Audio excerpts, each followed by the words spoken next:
और मशहूर अभिनेता विनोद खन्ना अब हमारे बीच नहीं रहे और उनकी अंतिम यात्रा में शरीक होने के लिए उनके फैंस बड़ी तादाद में इकट्ठा हो गए हैं। वर्ली में उनका अंतिम संस्कार होने वाला है और फिल्म इंडस्ट्री से लेकर आम से लेकर ख़ास लोग तक वहां पर एक झलक पाने के लिए और अपने इस प्यारे अभिनेता को श्रद्धांजलि देने के लिए, एक आखिरी बार दर्शन के लिए और उनकी अंतिम विदाई में, अंतिम यात्रा में शामिल होने के लिए वहां पर इकट्ठा हो गए। तस्वीरों में आप देख सकते हैं ऋषि कपूर से लेकर तमाम जो दिग्गज हैं, कबीर बेदी जो हमें तस्वीरों में इस वक्त नज़र आ रहे हैं, वो सभी वहाँ पर फ़िलहाल पहुँचे हैं अंतिम यात्रा में शरीक होने के लिए। खुद उनके दो बेटे राहुल खन्ना और अक्षय खन्ना भी बॉलीवुड का ही हिस्सा हैं, लेकिन अब अगर विनोद खन्ना हिस्सा नहीं है तो इसे शायद इतनी आसानी से बॉलीवुड भी स्वीकार नहीं कर पा रहा है। सुरेश ओबरॉय जी इस वक्त हमारे साथ फ़ोन लाइन पर हैं। सुरेश लाइव मौजूद हैं इस वक्त हमारे साथ। सुरेश ओबरॉय जी, बहुत शुक्रिया, आपने वक्त निकाला ऐसे वक्त में भी हमारे साथ बातचीत करने के लिए और विनोद खन्ना को याद करने के लिए। आप कैसे याद करते हैं? क्या आप इसे अभी तक स्वीकार कर पाए हैं कि वो हमारे बीच नहीं है? मैं तो अभी भी शॉक्ड हूँ। जब हॉस्पिटल में थे तब भी मैं मिलना चाहता था, लेकिन उनके डॉक्टर ने मुझे कहा तो देख नहीं पाएगा उनको, उनका काफ़ी चेंज है, काफ़ी। मैंने उनसे पूछा ये रियल है जो बीमार है? तो बोला ठीक हो जाएंगे, तब आना मिलने, इम्प्रूवमेंट के चांसेस हैं। मैं तो दुआएं कर रहा था, मैंने सोच रहा था कि अभी इम्प्रूव होंगे, जाके मिलूँगा, लेकिन अफसोस है, रिग्रेट है कि मैं हॉस्पिटल में नहीं मिल पाया उनको। जी सुरेश ओबरॉय जी, लेकिन हमें रिग्रेट हो सकता है, मैं भी उनकी बहुत बड़ी फ़ैन हूँ कि वो नहीं है, लेकिन उन्हें कभी किसी बात का मलाल अपनी ज़िंदगी में नहीं रहा। और आज जब आप ये मानते हैं कि एक्टर्स एक्ट्रेसेस इतने इनसिक्योर होते हैं, कभी इनसिक्योर नहीं रहे। बिजनेस छोड़कर बस बना बनाया अचानक अभिनेता बन जाते हैं, अभिनेता छोड़कर संन्यास ले लेते हैं, संन्यास छोड़कर सियासत में आ जाते हैं। क्या सिक्योर थे या फिर हम क्या कहेंगे? वो हर फील्ड में जीतते थे ना। वो शेर आदमी था, निडर आदमी था, अपने बल पे जीता था। कभी किसी का छीन ले, इसका रोल कटा दे, इसकी लाइन कटा दे, वो तो उल्टा हेल्प करता था, एक दूसरे की हेल्प, मतलब स्ट्रगलर से लेके सभी की हेल्प ही करते आए। और वो हर फील्ड में उनको अपने ऊपर इतना कॉन्फिडेंस था ना, रियल लाइफ के हीरो थे वो। बिल्कुल, लेकिन चौंका देने वाले फैसले करने वाले भी थे वो। तो कहीं उनको फिक्र नहीं होती थी। बिल्कुल, कहीं फिक्र नहीं होती थी। उन्हें ये नहीं लगता था कि टॉप ऑफ द करियर हैं तो अचानक छोड़कर चले जाएंगे तो शायद दूसरे उनकी जगह ले लेंगे। और अपनी बीमारी को भी कितनी खामोशी से उन्होंने सहा और किसी को बताया भी नहीं। हाँ, मुझे अक्सर मिलते थे बीजेपी के मीटिंग्स में। अभी लास्ट मीटिंग में भी बोला, उल्टा मुझे कह रहे थे तो ये डॉक्टर से मिल जाके, बॉम्बे में बहुत अच्छा डॉक्टर है, कभी भी काम आ सकता है, मुझे बहुत हेल्प हो रही है उसकी दवाइयों से। लेकिन मुझे बताया नहीं था उनको क्या प्रॉब्लम है। इतना क्लोज होते हुए भी नहीं बताया बस। और जब मैं मिलना चाहता था तो फैमिली ने बोला कि थोड़ा सा रुक जाइए आप, अभी मत आइए हॉस्पिटल। फिर मैंने कहा अच्छा नहीं लगता तो ज़बरदस्ती कैसे करूँ फिर। आपको क्या लगता है? लेकिन आज अफसोस है कि आप एक बार देख नहीं पाए। मिलते ही रहते थे जी। बिल्कुल, आपको क्या लगता है ना तो बताने की वजह क्या रही? एक बार ये नहीं कर पाए, एक बार वो नहीं कर पाए। वो आदमी अपना स्ट्रेंथ में रहता था ना, वो क्यों किसी को बोले? उल्टा वो हंस रहे थे, खेल रहे थे, मजाक कर रहे थे। लास्ट मीटिंग में, लास्ट बीजेपी की मीटिंग में जब मिले थे, मुझे पता ही नहीं चलने दिए। मैं तो उनसे मजाक से बोला एक च्युइंग गम दे यार, हमेशा च्युइंग गम खाते रहते थे, च्युइंग गम मुझे भी खिलाते थे। तो दोस्ती भी थी, प्यार भी था, साथ में कॉमन इंटरेस्ट भी था बीजेपी का। वो भी मिलते थे, मैं भी मिलता था। वो भी पाकिस्तान में, मैं उनके पीछे ही आया। वो अक्टूबर में पैदा हो के आया, मैं दिसंबर में पैदा हो के आया। 1977 में जब मैं बॉम्बे आया तो पहली मुलाकात उनसे हुई। सबसे पहले उनके साथ मैंने उनका इंटरव्यू लिया था एक फिल्म में जी। क्या सुदेंदु रॉय जी की फिल्म थी, आर्ट डायरेक्टर थे वो। एज एन इंटरव्यू जिस तरह आप मेरा ले रही हैं टीवी के लिए जी। तो तभी लोग वो तब भी कहते थे यार वेरी फ्रेंडली। मुझे कंफर्टेबल किया क्योंकि मैं नया बॉम्बे आया था, पहली बार कैमरा फेस कर रहा था।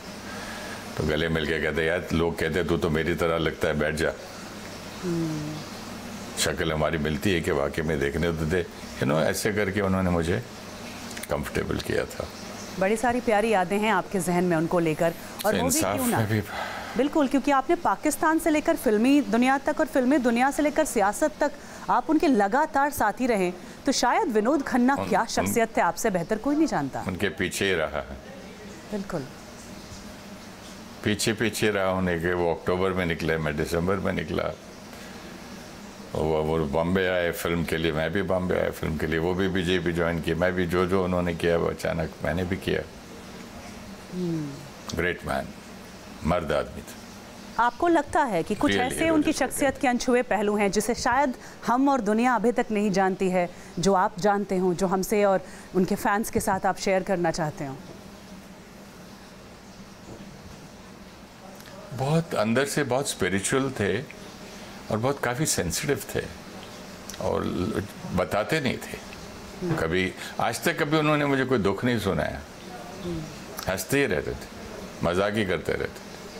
कभी बैठ के यार ये प्रॉब्लम है, ये गम हो गया, हाई ये हो गया, ये कभी यहाँ तक नहीं सुना उनसे कि यार बड़ी गर्मी है, कभी कुछ कंप्लेंट तो सुनता ही नहीं था। इतना ही पूछा था मैं, अरे नहीं, acceptance, happiness and totally confident man, 100%। और जानना चाहते थे, वो जानना चाहते थे दुनिया क्या है, मैं कौन हूँ, किस लिए, तो बिल्कुल। और यही शायद उनकी वो शख्सियत थी, यही उनका वो कॉन्फिडेंस था, वो लाइफ के बारे में जानना चाहते थे, इसलिए वो ओशो, ऑफ कोर्स वो हर चीज़ छोड़ के चले जाते थे। मुझे वहाँ जाना है, सीखना है, दुनिया क्या है, क्यों है, चले गए ओशो के यहाँ सीखने के लिए, फिर वापस आ गए इतने साल के बाद, फिर इंडस्ट्री में एक्सेप्ट किया उनको। कैसे नहीं करेंगे, इतने एक पर्सनैलिटी, शख्सियत ऐसी है, तो एक्सेप्ट तो किया, फिर आए, फिर रोल्स किए, फिर अभी काम किया, फिर बीजेपी में काम कम थोड़ा ही किया उधर उन्होंने। बिल्कुल, क्योंकि गुरदासपुर से एमपी थे और हम सबको याद है कि जब उनके इलाके में सर्वे किया जाता था तो लोग कहते थे कि वो उनके काम से खुश हैं। आपने तो उनकी राजनीतिक शख्सियत को भी बड़ी नज़दीक से देखा है, कौन सी शख्सियत को आप मानते थे कि ये उससे ऊपर थी, अभिनेता वाली शख्सियत या राजनीति वाली शख्सियत? इंसानियत वाली जी, और ट्रू ह्यूमन बीइंग वाली, और देश की भक्ति की थी उनके अंदर, देशभक्त थे वो, कोई पोजीशन के लिए करते नहीं थे। उनको कई बार मेरे सामने उनके फ्रेंड्स ने बोला इंडस्ट्री में ये पॉलिटिक्स है भाई, फिल्म इंडस्ट्री नहीं, इसमें ये सब करो, वो बोले नहीं, मैं सीधा चलूँगा, मुझे नहीं करना है। वो मेरे सामने की बात मैंने सुना है। जी, आप हमारे साथ बने रहिए सुरेश ओबेरॉय जी, आपसे हम बातचीत लगातार करेंगे और जानेंगे, और विनोद खन्ना के अनछुए पहलुओं को, उन पहलुओं को शायद लोग बहुत जानते भी नहीं हैं, आप बेहद करीब से जानते हैं। विकास राधेश्याम भी इस वक्त हमारे साथ वर्ली से हैं, जहां अंतिम यात्रा के लिए भीड़ उमड़ी है। अपने इस प्यारे अभिनेता के लिए, उन्हें अलविदा कहने के लिए, उस अमर शख्सियत को देखने के लिए तमाम बॉलीवुड से लेकर उनके फैंस तक का जमावड़ा है, और आप जितने भी फिल्मी हस्तियों के नाम ले सकते हैं, इस भीड़ में वो चेहरे देख सकते हैं। इस जिंदादिल इंसान को, जिन्होंने हमेशा जिंदगी का गुर सिखाया, जिस तरह से सुरेश ओबेरॉय जी भी बता रहे हैं, उन्हें अंतिम यात्रा, अंतिम विदाई देने के लिए विकास राधेश्याम हमारे संवाददाता भी वहाँ पर लगातार मौजूद हैं।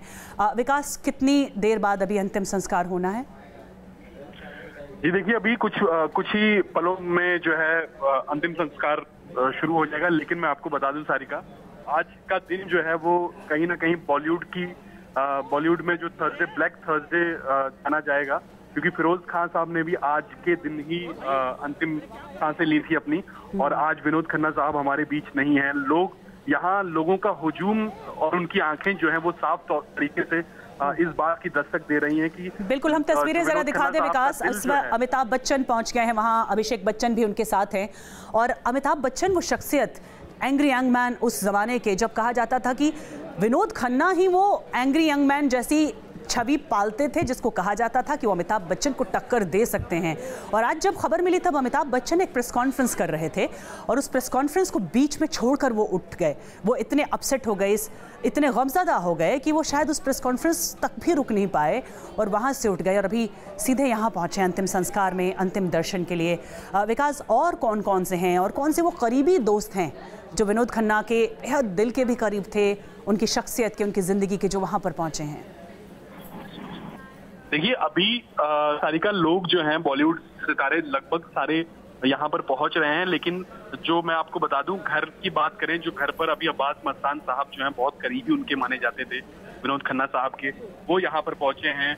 और अब बच्चन साहब यहाँ पर पहुंच गए हैं। और मैं बता दूं कि बाहुबली की यहाँ पर आज प्रीमियर रखा गया था करण जौहर साहब ने, लेकिन यहाँ उसको रद्द कर दिया गया है, उसको कैंसिल कर दिया गया है। तो पूरी टीम जो है बाहुबली की भी यहाँ पर उनको अंतिम दर्शन के लिए आएगी, ऐसा कयास लगाया जा रहा है। लेकिन बॉलीवुड से जितने भी सितारे जिन्होंने सोशल मीडिया पर अपना दुख व्यक्त किया था, वो सभी यहाँ पर अब धीरे धीरे पहुंच रहे हैं। हिंदी के महानायक अमिताभ बच्चन खुद यहाँ पर आ चुके हैं, और बाकी जितने भी सितारे हैं वो खुद आएंगे यहाँ, और साथ ही साथ उनके जितने भी फैंस हैं वो यहाँ पर उनका हुजूम लगा हुआ है, और वो लोग दिल से और नम आंखों से जो है उनको विदाई दे रहे हैं, उनका अंतिम दर्शन कर रहे हैं। जी, आप हमारे साथ बने रहिए विकास। हमारे साथ सुरेश ओबरॉय जी भी हैं, दोस्त, करीबी, क्या कुछ कहें विनोद खन्ना, उनके लिए सब कुछ थे शायद, जिस तरह हमें बता रहे हैं। सुरेश ओबरॉय जी, अक्सर ये घड़ी आती होगी आप लोगों के लिए कि आपके बीच से आपका कोई अपना चला जाता है। हमारे लिए एक बहुत बड़े सितारे का जाना होता है, फैंस मायूस होते हैं, बहुत दुखी होते हैं। आप लोगों के लिए कैसा होता है, आपके बीच से कोई ऐसा चला जाता है? बहुत दुख होता है। प्राण साहब के घर गया था जब उनके देहांत से पहले, तो बहुत देर तक सिर्फ देखते ही रहे, आंखों में आंखें डाल के बात भी नहीं की। फिर एक जो आज तक मुझे याद है, उन्होंने बस यहाँ किस किया और आंख से इशारे से बोला। फिर ओम पुरी है, प्रकाश मेहरा, मनमोहन देसाई, सब अच्छे क्लोज फ्रेंड्स थे हमारे, एक के बाद एक, एक के बाद एक, एक के बाद। और ये तो बहुत यंग चले गए। विनोद खन्ना 70 तो कोई एज नहीं है जाने की। बिल्कुल, पता नहीं, ये तो बैड लक है हम सबकी। बिल्कुल बैड लक है। और हम सब वो तस्वीरें देखकर शॉक्ड हो गए थे जब अचानक अस्पताल से उनकी वो तस्वीर आई थी, जब एक हैंडसम हंक जिस पर शायद तमाम लोग फिदा थे, वो इस हालात में नजर आए थे, बेहद कमजोर, लेकिन थके हुए नहीं लग रहे थे, पर भी जिंदगी से भरपूर लग रहे थे।